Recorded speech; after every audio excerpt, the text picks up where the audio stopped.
Hello class, मैं पवन मिश्रा। और आज के इस वीडियो लेक्चर में हमारा जो विषय है श्रवण कौशल। तो आज के इस वीडियो लेक्चर में हम जानेंगे कि श्रवण कौशल का अर्थ क्या है, इसका क्या महत्व है, इसके शिक्षण की कौन कौन सी विधियां हैं, इसके विकास के कौन कौन से साधन हैं और श्रवण दोष के क्या क्या कारण हैं और उसके क्या निवारण हैं। तो इन सभी प्रश्नों का उत्तर आज के हम इस वीडियो लेक्चर में हम जानेंगे। तो हम शुरू करते हैं।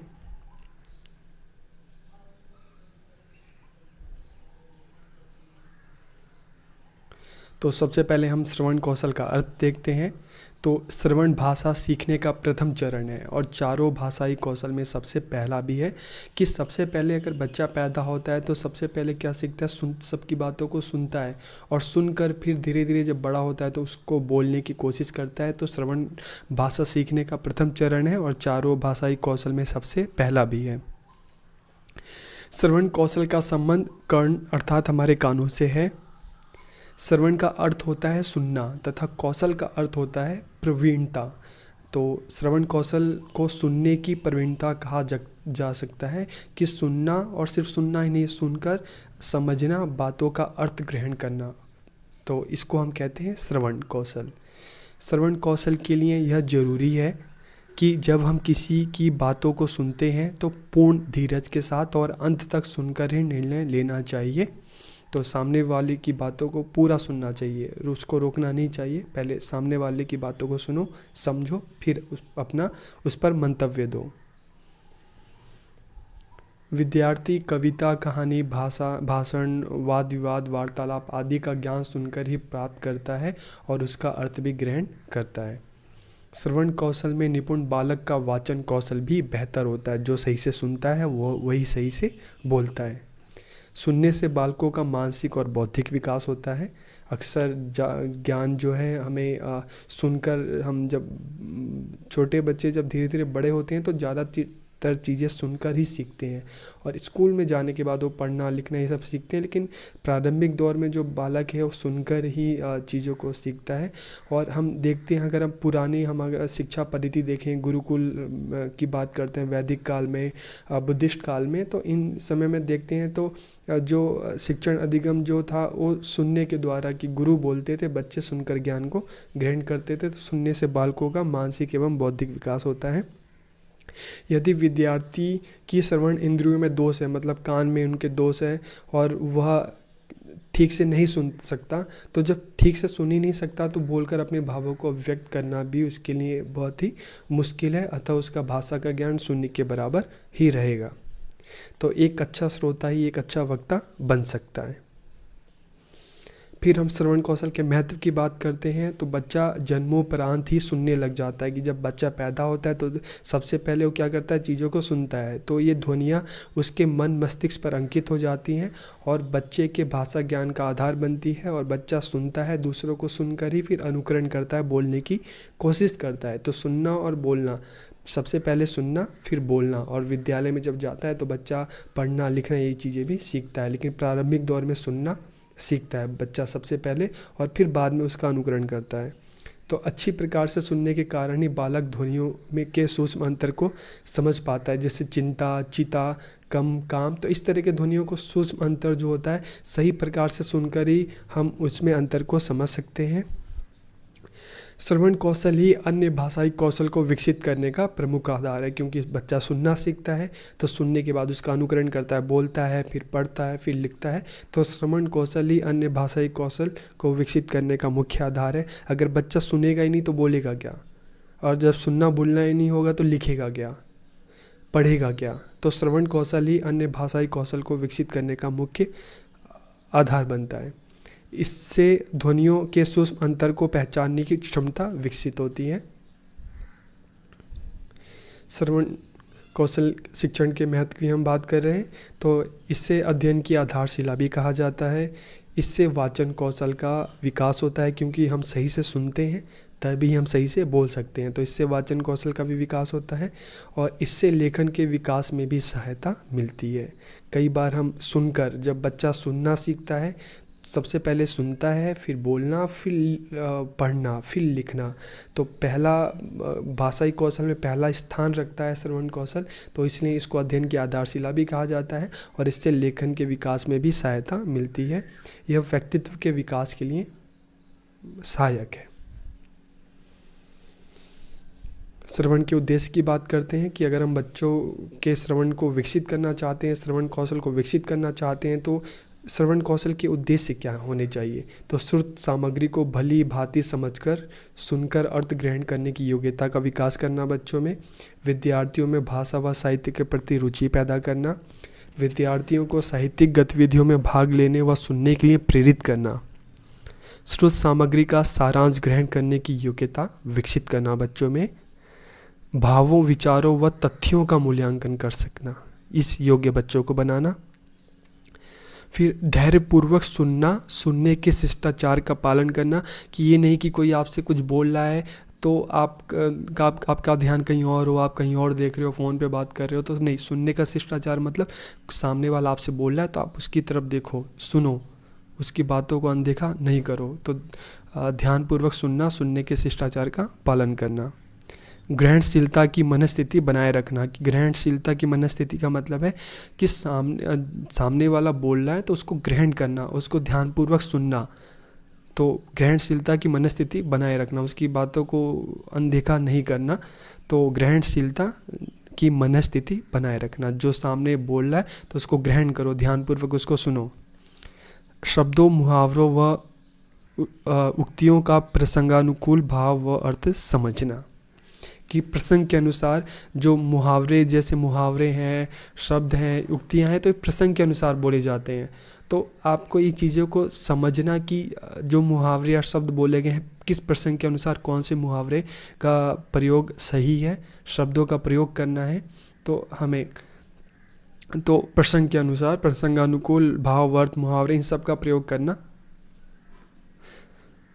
इसलिए जैसे हम प्रसंग के अनुसार मुहावरे, उक्तियाँ, लोकोक्ति, हम इनका प्रयोग करते हैं, तो उसी हिसाब से जब हम अपने आम बोलचाल की भाषा में बात करते हैं कि कोई हमें काफ़ी दिन बाद दिखता है तो तुम ईद का चांद हो गए, तो मतलब एक प्रसंग के अनुसार है। कोई काफ़ी दिन बाद दिख रहा है तो मतलब है कि बहुत दिन बाद मिल रहा है, अभी तक दिखा नहीं, तो उस प्रसंग के अनुसार सही था कि ईद का चांद होना। तो इस तरह से प्रसंग के अनुसार भाव व अर्थ को समझ सकना। किसी भी श्रुत सामग्री को मनोयोगपूर्ण सुनने की प्रेरणा प्रदान करना, विद्यार्थियों का मानसिक एवं बौद्धिक विकास करना। अब श्रवण कौशल की विधियां क्या हैं। सस्वर वाचन, जो कक्षा में हम देखते हैं, प्रारंभिक कक्षाएं जो होती हैं जहाँ पे शिक्षक काफ़ी ऊंची आवाज़ में बोलता है तो बच्चा उसको सुनता है, तो ऊंची आवाज़ में बोलना सस्वर वाचन।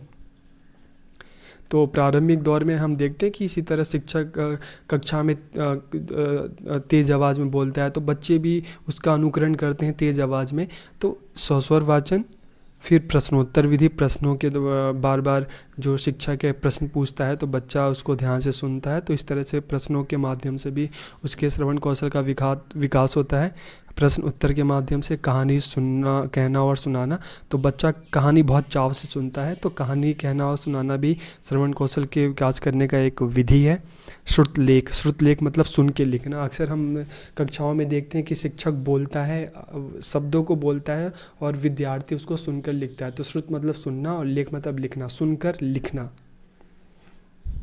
भाषण विधि, भाषण एक बोलता है और बाकी जो जनता है, बच्चे हैं, उसको सुनते हैं। तो भाषण के माध्यम से भी श्रवण कौशल का विकास किया जा सकता है। वाद विवाद के माध्यम से भी। पाठ्यसेगामी क्रियाएं, जैसे नाटक मंचन है, तो नाटक जब अक्सर होते हैं तो श्रोतागण उसको सुनते हैं। गीत, कविता पाठ, अंत्याक्षरी, समाचार पत्र वाचन, तो ये कुछ ऐसी पाठ्यसेगामी क्रियाएं हैं जिसके माध्यम से हम विद्यार्थियों का जो श्रवण कौशल है उसको हम विकास कर सकते हैं। अब श्रवण कौशल शिक्षण के विकास के कौन कौन से साधन हैं, कौन से सहायक सामग्रियाँ हैं। तो अगर पहले के समय में हम देखें तो ग्रामोफोन, टेप रिकॉर्डर के माध्यम से जो प्रसिद्ध व्यक्ति होते थे उनकी जो आवाज़ है बच्चों को सुनाई जाती थी, उनके विचारों को सुनाया जाता था। और रेडियो के माध्यम से भी बच्चे, जैसे आज हम देखते हैं मन की बात जो है प्रधानमंत्री की, तो वो भी बच्चे सुनते हैं। तो ग्रामोफोन, रेडियो, चलचित्र का मतलब है तो वीडियो, इसको हम इंग्लिश में वीडियो बोलते हैं। वीडियो के माध्यम से भी बच्चा देखता है, सुनता है। और दूरदर्शन मतलब टीवी, सिनेमा, और आप सबको इकट्ठा कर दें तो मोबाइल। आजकल सभी चीज़ मोबाइल में उपस्थित है। तो इन चीज़ों के माध्यम से बच्चों के श्रवण कौशल का विकास होता है। श्रवण कौशल के विकास के एक साधन के रूप में ये अलग अलग चीज़ें हैं। अब हम बात करते हैं श्रवण दोष के कारण और उसको दूर करने के उपाय कि श्रवण दोष के क्या क्या कारण है, किन किन कारणों की वजह से बच्चों को सुनने में कठिनाई होती है। तो शारीरिक कारण मतलब उसके सुनने में कठिनाई होना, कानों में किस तरह की समस्या होना, तो शारीरिक कारण। तो इस तरह के कारण की वजह से बच्चा नहीं सुन पाता। तो अगर हम ये दोष है और इसका दूर करने का उपाय क्या है कि अगर शिक्षक को पता चलता है कि बच्चों को सुनने में समस्या हो रही है तो उनको डांटने की बजाय ये सबसे पहला काम है कि शिक्षक उनके अभिभावकों से बताए कि आपकी जो बच्चा है इसके सुनने में दिक्कत हो रही है, तो कृपया आप इसका जांच कराइए ताकि इसके श्रवण दोष को दूर किया जा सके। तो इस तरह के कारण की वजह से भी, शारीरिक कारण की वजह से भी बच्चा को सुनने में समस्या होती है। तो शिक्षक का काम है कि बच्चों के अभिभावक से बात करें और उनका उचित इलाज करवाने के लिए उनको बोले। फिर मनोवैज्ञानिक कारण क्या हो सकता है? भय, आतंक, चिंता, संकोच, हीन भावना। तो कई बार कक्षा का जो वातावरण है भयपूर्ण होता है, शिक्षक का भी डर होता है। और क्लास में कुछ बच्चे भी ऐसे होते हैं जिनके आतंक की वजह से अक्सर बच्चों को चिंता, संकोच, इन स्थितियों के कारण, मनोवैज्ञानिक कारणों की वजह से भी बच्चा जो कक्षा में जो शिक्षण अधिगम चल रहा होता है उस पर ध्यान नहीं दे पाता। तो इन कारणों की वजह से भी बच्चों को श्रवण दोष हो सकता है। क्योंकि अब देखोगे कि जब हम भय, आतंक, चिंता में रहते हैं तो सामने कोई भी कुछ बोलता है हम नहीं सुन पाते, उस चीज़ को ध्यान ही नहीं देते। तो अगर इस तरह की जो स्थिति है तो शिक्षक का काम क्या है कि कक्षा का जो वातावरण सौहार्दपूर्ण होना चाहिए, भय और आतंक से भरा वातावरण नहीं होना चाहिए। तो इस तरह का कक्षा में एक सकारात्मक वातावरण होना चाहिए जहाँ पे सब बिना डर के निडर होकर अपनी बातों को कह सकें, बोल सकें। तो इस तरह का वातावरण कक्षा का होना चाहिए जहाँ पे सब अपनी बातों को बोल सकें। तो कक्षा का वातावरण भय, आतंक, चिंता, संकोच इस तरह का नहीं होना चाहिए। बच्चों को पूरा अवसर दिया जाए कि अपनी बातों को खुलकर बोल सकें। तो बच्चों को हमेशा प्रोत्साहित करते रहना चाहिए कक्षा में। और स्रोत सामग्री में रोचकता का अभाव, कई बार जो सामग्री बच्चों को पढ़ाई जाती है उसमें भी वो बच्चों के कई बार स्तर के ऊपर से चली जाती है और हर बच्चे की अपनी रुचि होती है। तो कई बार वो सामग्री बच्चों की रुचि के हिसाब से नहीं होती, तब भी बच्चा उसको नहीं सुनता। तो इसलिए भी श्रवण दोष हो सकता है। तो इसलिए शिक्षक को करना चाहिए कि जो भी श्रुत सामग्री बच्चों को, पाठ्य पुस्तक है जो भी बच्चों को पढ़ाई जा रही हो, तो क्या करें कि बच्चों को रुचि के साथ पढ़ाए और अन्य सहायक सामग्रियों का भी इस्तेमाल शिक्षक कर सकता है ताकि बच्चों की विषय में रुचि उत्पन्न हो सके। शिक्षण सामग्री का भी प्रयोग कर सकता है। तो इस तरह से स्रोत सामग्री में रोचकता का अगर अभाव हो तो शिक्षक को देखना चाहिए कि किस तरह से उस चीज़ को रोचकपूर्ण तरीके से बच्चों के समक्ष प्रस्तुत कर सकें। स्रोत सामग्री का बच्चों के स्तर के अनुरूप ना होना, कई बार स्रोत सामग्री बच्चों के स्तर के अनुरूप भी नहीं होती, तो इसलिए भी बच्चा उसमें रुचि नहीं लेता। तो अगर इस तरह की स्थिति आती है तो शिक्षक का काम है कि अन्य सहायक सामग्रियों का प्रयोग कर सकता है विषय का ज्ञान देने के लिए बच्चों को, ताकि बच्चा उस चीज़ को सही से समझ सके। तो अन्य विधियों का भी प्रयोग कर सकता है ताकि जो स्रोत सामग्री है बच्चों के अगर स्तर के अनुरूप नहीं हो तो विभिन्न साधनों के द्वारा उन चीज़ों का बच्चों को ज्ञान प्रदान किया जा सकता है। तो चाहे अलग से सहायक सामग्री का प्रयोग करें, किसी वीडियो का प्रयोग करें, तो ये अलग अलग माध्यमों से भी बच्चों के श्रवण कौशल का विकास किया जा सकता है और श्रवण दोष को दूर किया जा सकता है। आवश्यकता से अधिक स्रोत सामग्री की व्यवस्था, कई बार समस्या क्या होती है कि जो भी बच्चों को सिखाया जाता है तो जो अगर भाषण लंबा खींच जाता है तो एक समय के बाद श्रोता जो विद्यार्थी होते हैं वो भी उसमें रुचि नहीं लेते। तो इसलिए शिक्षक को चाहिए कि जो भी बच्चों को भाषण या जो भी कक्षा में जो शिक्षण अधिगम है तो ज़रूरत से ज़्यादा लंबा ना हो, ताकि बच्चे की उसमें रुचि रहे और बच्चा उससे उबे ना, बोर ना हो उससे। फिर आसपास का वातावरण, कई बार आसपास का वातावरण जो उसमें शोर शराबा बहुत होता है, ध्वनि प्रदूषण काफ़ी होता है, तो इसलिए भी बच्चा ठीक से चीज़ों को सुन नहीं पाता। तो इसके लिए यही आवश्यक है कि आसपास का वातावरण अच्छा होना चाहिए, विद्यालय के आसपास का वातावरण। और विद्यालय ऐसी जगह पे नहीं होना चाहिए जहाँ पे शोरगुल बहुत होता है, तो आसपास का वातावरण ठीक होना भी ज़रूरी है। विद्यालय में अनुशासन होना भी ज़रूरी है। बालक का केवल मूक श्रोता बन जाना, तो कई बार क्या होता है कि हम शिक्षण अधिगम में देखते हैं कि बच्चों को बोलने का बिल्कुल मौका ही नहीं दिया जाता। तो अगर शिक्षक बोलता रहेगा, बच्चों को बोलने का मौका नहीं देगा, तो कई बार जो विद्यार्थी है वो बिल्कुल ऊब जाता है, बोर हो जाता है, और फिर वो चीज़ों को सही तरीके से सुनता नहीं है। तो इसलिए शिक्षक को चाहिए कि बच्चों को भी मौका दे बोलने का, अपने विचारों को व्यक्त करने का, ताकि जब शिक्षक बोले तो बच्चा भी उसको ध्यान से सुने। अशुद्ध आदर्श वाचन, कई बार शिक्षकों का आदर्श वाचन शुद्ध नहीं होता, अशुद्ध होता है, तो उसके कारण भी बच्चा अगर अशुद्ध सीखेगा तो अशुद्ध ही बोलेगा। तो अशुद्ध आदर्श वाचन भी श्रवण दोष का एक कारण हो सकता है। तो इसलिए शिक्षक को चाहिए कि शुद्ध आदर्श वाचन करे, सही शब्दों को सही तरीके से बोले।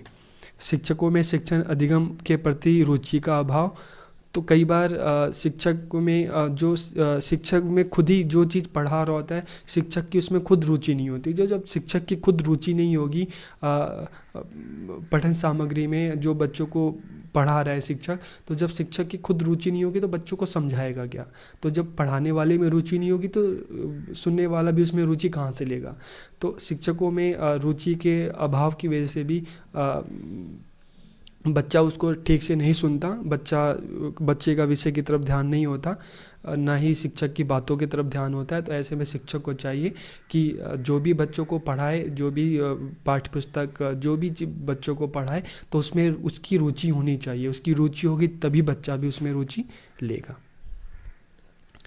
तो आज के इस वीडियो लेक्चर में हमने देखा श्रवण कौशल के बारे में, हमने पढ़ा श्रवण कौशल होता क्या है, सुनने की प्रवीणता, उसका महत्व क्या है, उसके उद्देश्य क्या हैं, किन साधनों के माध्यम से हम श्रवण कौशल का विकास कर सकते हैं, उसकी विधियां क्या क्या हैं, और श्रवण दोष कौन कौन से होते हैं और उनको किस तरह से उनका निवारण किया जा सकता है। तो आज की इस वीडियो लेक्चर में हमने श्रवण कौशल के बारे में जाना। तो और अगले वीडियो लेक्चर में हम वाचन कौशल की बात करेंगे, मौखिक अभिव्यक्ति कौशल की बात करेंगे। तब तक आप सबका बहुत बहुत धन्यवाद।